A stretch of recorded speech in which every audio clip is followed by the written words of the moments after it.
வணக்கம். ஜூலை 3ஆம் தேதி சனிக்கிழமை, வெள்ளிக்கிழமை பங்குச்சந்தை முடிந்ததற்கு பிறகு வெளிவந்த சில செய்திகளை விரைவாக பார்க்கலாம்.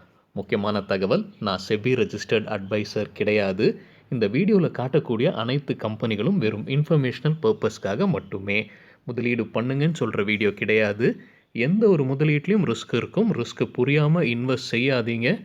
ரிஸ்க் புரியலன்னா தயவு செய்து இன்வெஸ்ட்மெண்ட்டை தவிர்த்துருங்க. நம்ம ருப்பி டிரைவர் சேனலை சப்போர்ட் பண்ணுற அனைத்து நல்ல உள்ளங்களுக்கும் நன்றி. வீடியோ பிடிச்சிருந்ததுன்னா தயவுசெய்து லைக் பண்ணுங்கள், தெரியாதவங்களுக்காக ஷேர் பண்ணுங்கள்.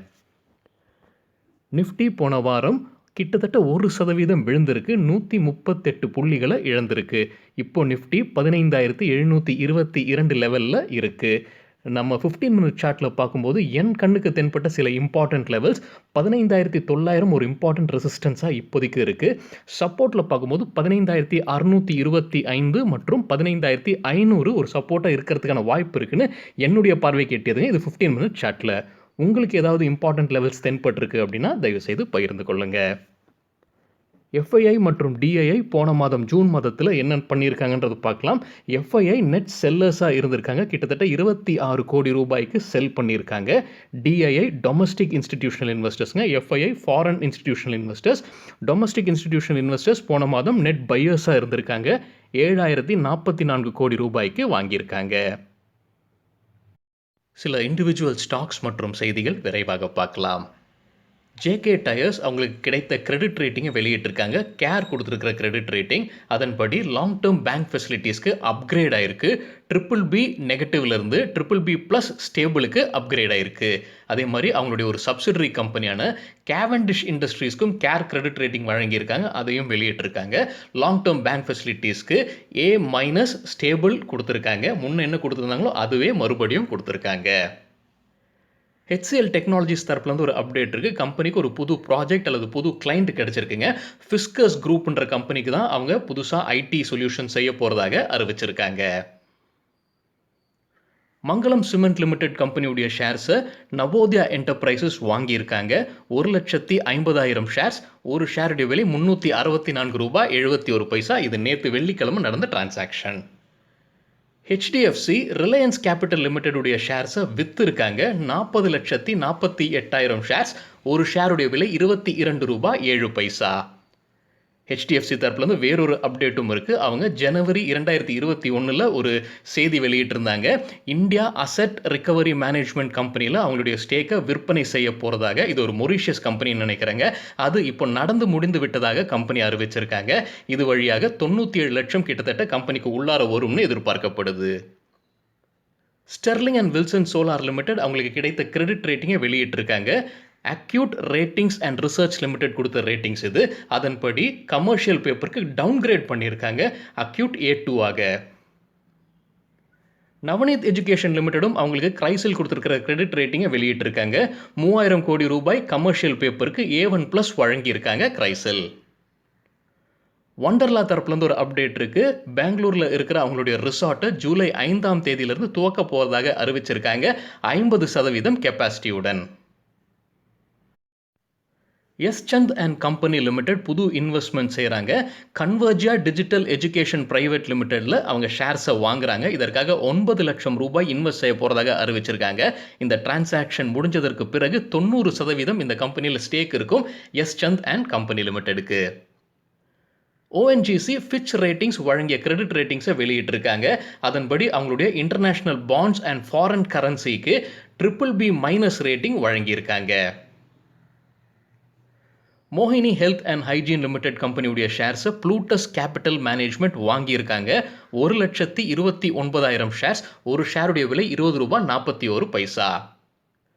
பொறிஞ்சு வெள்ளியத்துடைய கம்பெனியான எக்விட்டி இன்டெலிஜென்ஸ் இந்தியா கியூபிட் லிமிடெட் கம்பெனியுடைய ஷேர்ஸை வாங்கியிருக்காங்க. நேற்று வெள்ளிக்கிழமை 1,40,000 ஷேர்ஸை வாங்கியிருக்காங்க. ஒரு ஷேருடைய விலை ₹233.80. பொறிஞ்சு வெள்ளியத் ஒரு பிரபலமான இன்வெஸ்டர் இந்தியாவில்.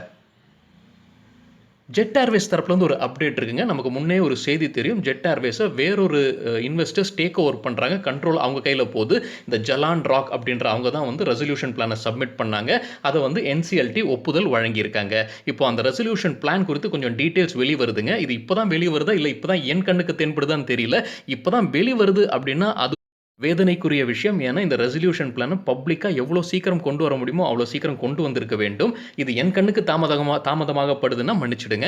எ என்ன எனக்கு புரிஞ்சிருக்கு அப்டின்னா, already existing Jet Airways share holders உடைய 100 ஷேர்கள் 1 ஷேரா மாற்றம் செய்யப்படும்ன்ற மாரி எனக்கு புரிஞ்சதுங்க. வேல்யூ எவ்வளவாக மாறும், அதாவது அந்த ஷேருடைய வேல்யூ எவ்வளவா இருக்கும் அப்டின்றது இன்னும் டிசைட் பண்ணல அப்டின்ற மாரி அந்த பிளான்ல சொல்லியிருக்கிறதா என்னுடைய புரிதல். அது மீண்டும் சரிபார்க்க வேண்டும். ஃபினியோடெக்ஸ் கெமிக்கல் லிமிடெட் கிரைசில் குடுத்திருக்கிற கிரெடிட் ரேட்டிங்கை வெளியிட்டிருக்காங்க. அதன்படி பேங்க் ஃபெசிலிட்டீஸ் லாங் டெர்ம்க்கு கிரைசில் A- ஸ்டேபிள் வழங்கியிருக்காங்க. எஸ்கேஎம் எக் ப்ராடக்ட்ஸ் தரப்புலேருந்து ஒரு அப்டேட் இருக்கு. கேர் கொடுத்திருக்கிற கிரெடிட் ரேட்டிங்கை வெளியிட்டிருக்காங்க. அதன்படி லாங் டெர்ம் பேங்க் ஃபெசிலிட்டீஸ்க்கு அப்கிரேட் ஆயிருக்கு. BBB-லேருந்து BBB+ ஆக. அதே மாதிரி ஷார்ட் டெர்ம் பேங்க் ஃபெசிலிட்டீஸ்க்கு A3லேருந்து A2 ஆக மாற்றியிருக்காங்க.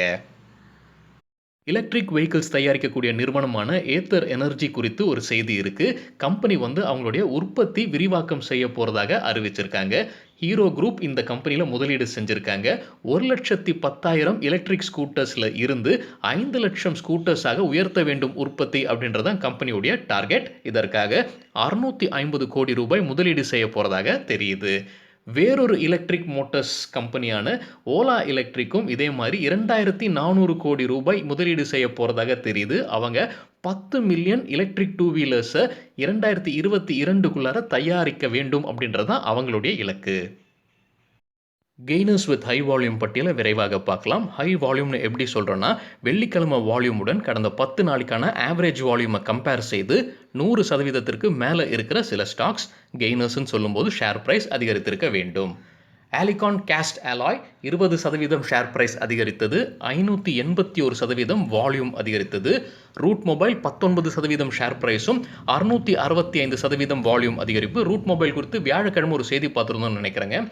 ஆர்கேஇசி ப்ராஜெக்ட்ஸ் 15% ஷேர் பிரைஸ், 566% வால்யூம் அதிகரிப்பு. மங்களம் சிமெண்ட் 14% ஷேர் பிரைஸும் 750% வால்யூம் அதிகரிப்பு. Indoco Remedies 13% share price, 690% volume. On Mobile Global 13% share price, 601% volume அதிகரிப்பு. ஷார்தா மோட்டார் 11.4% ஷேர் பிரைஸ் அதிகரிப்பு, 219% வால்யூம் அதிகரிப்பு. கேர் ரேட்டிங்ஸ் 10.5% ஷேர் பிரைஸும் 221% வால்யூம் அதிகரிப்பு. ஜேபி கெமிக்கல்ஸ் 10% ஷேர் பிரைஸ் அதிகரிப்பு, 349% volume அதிகரிப்பு. லூசர்ஸ் வித் ஹை வால்யூம் பட்டியலில் இண்டோடெக் டிரான்ஸ்ஃபார்மர்ஸ் 5% ஷேர் பிரைஸ் விழுந்தது, 174% volume அதிகரிப்பு. Maheswari logistics 4% share price விழுந்தது, 103% வால்யூம் அதிகரிப்பு. கிரீன்ப்ளை இண்டஸ்ட்ரீஸ் 3% ஷேர் பிரைஸ் வீழ்ச்சி, 116% வால்யூம் அதிகரிப்பு. MAS financial services 2.5% share price விழுந்தது, 151% வால்யூம் அதிகரிப்பு. உஜ்ஜீவன் ஃபினான்ஷியல்ஸ் 2% ஷேர் பிரைஸ் விழுந்தது, 111% வால்யூம் அதிகரிப்பு. சரிங்க, இதுதான் சில விஷயங்கள் என்னுடைய பார்வைக்கு எட்டியது. நன்றி, வணக்கம்.